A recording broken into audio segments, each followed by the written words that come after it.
Hey guys, I just wanted to give you an update. Tomorrow is my surgery and I go in, I guess I have to leave here at 6:30. I have a 7:15 check-in and my surgery is at 10 and I'm having a little bit of anxiety today. I have PTSD from a previous surgery about 12 years ago. It was like really traumatic. I'm one of those people that woke up under anesthesia and was paralyzed. So it's something that I have to like breathe through, work on all the details, like in my mind that everything's going to be okay and all of that stuff. So I'm working through that right now. I wanted to talk about what I chose. So I had the choice between a double mastectomy and just getting it all done now, or a lumpectomy, partial mastectomy with radiation. And I chose the lumpectomy with radiation, and my choice in doing that was based on the fact that when you have a full mastectomy, they scoop everything out. You don't have feeling anymore. You get 2 gnarly scars. Then if you want reconstruction, which in my case I would have to pay out of pocket for, they have to put spacers, and that's like a 9-month process. It's very painful. The mastectomy surgery is very painful, and then you have to go back in and have another surgery to have implants put in, and then you have these lumps on your chest that look like a store mannequin. And I've had family go through it, and I know how painful it is. And with having a 5-year-old, being a single mom, having limited resources, I just felt that to go the more simpler route was a better choice for me. And my reoccurrence rate is about 50% chance of reoccurrence over 5 to 10 years. And so it's whatever. I'll deal with it when I get there, I guess.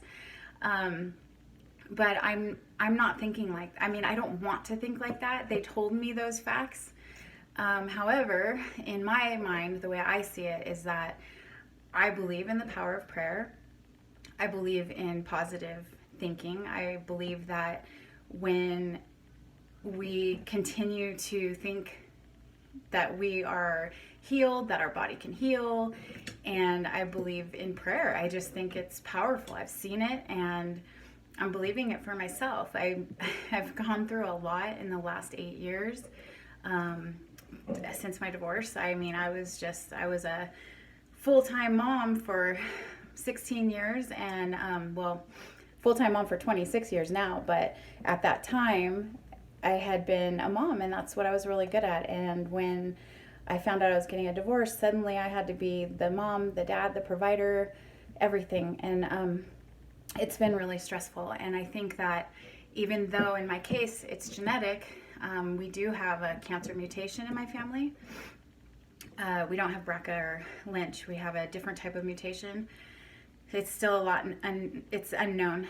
It's still being researched, as that's what they put it. So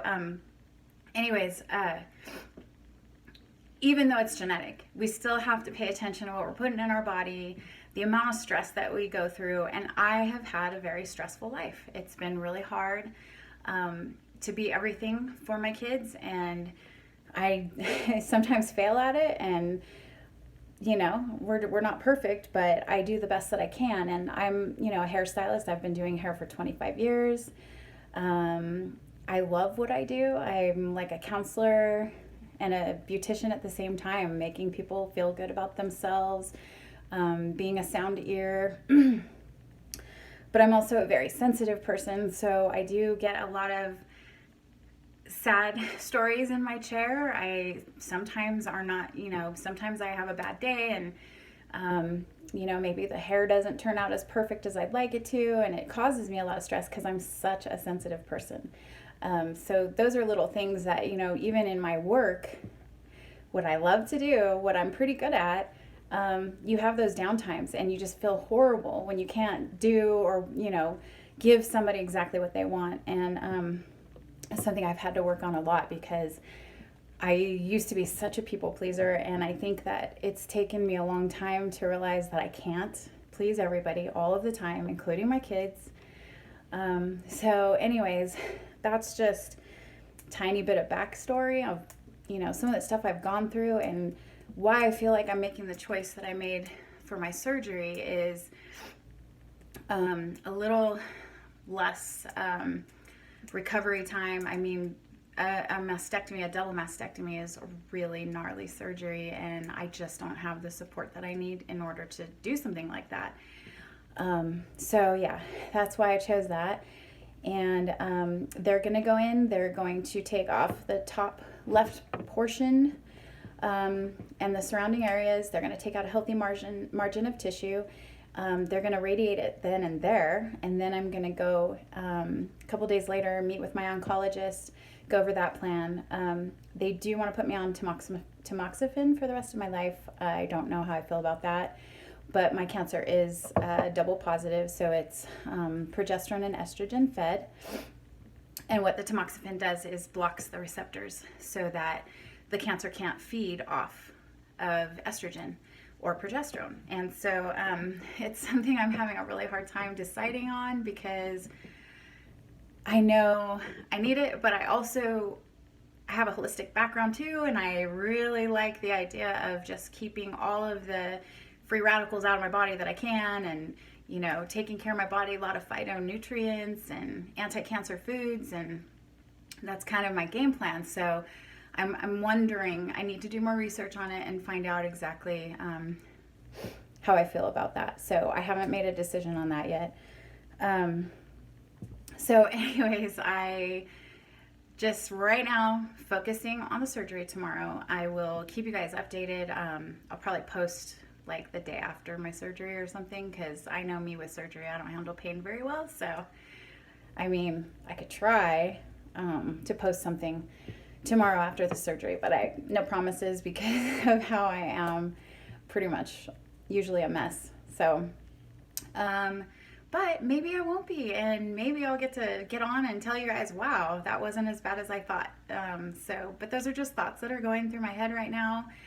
Anybody who's dealt with or is dealing with breast cancer right now, that it's just a whirlwind of information and decisions and fears and anxieties, and typically I don't give in to those, but I think that they're down there whether you think they are or not, and that's something I've realized lately. My body kind of shut down this last week. I broke out in hives. I got a cold sore. I haven't even had one of those for I don't know how many years. It's been forever. And I just felt horribly sick, and I was taking 2 to 3 naps a day and falling asleep for the night at 7:30, and just things that are not conducive when you have a 5-year-old.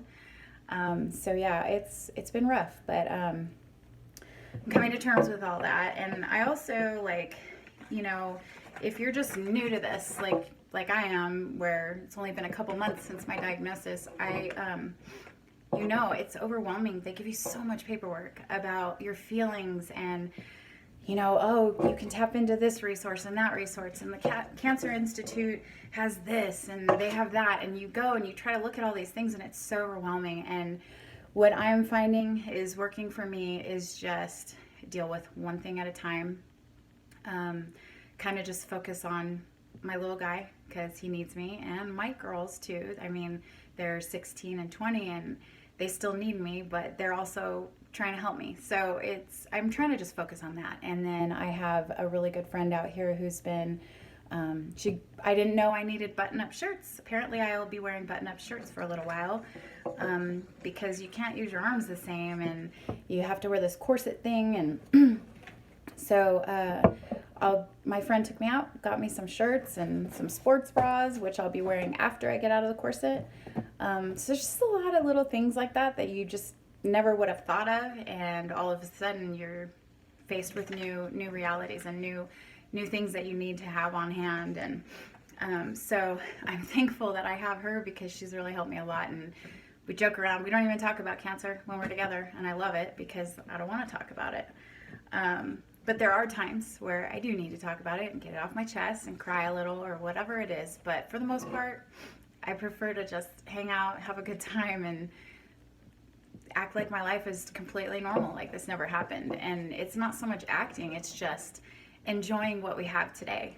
I have my kids, I have my health.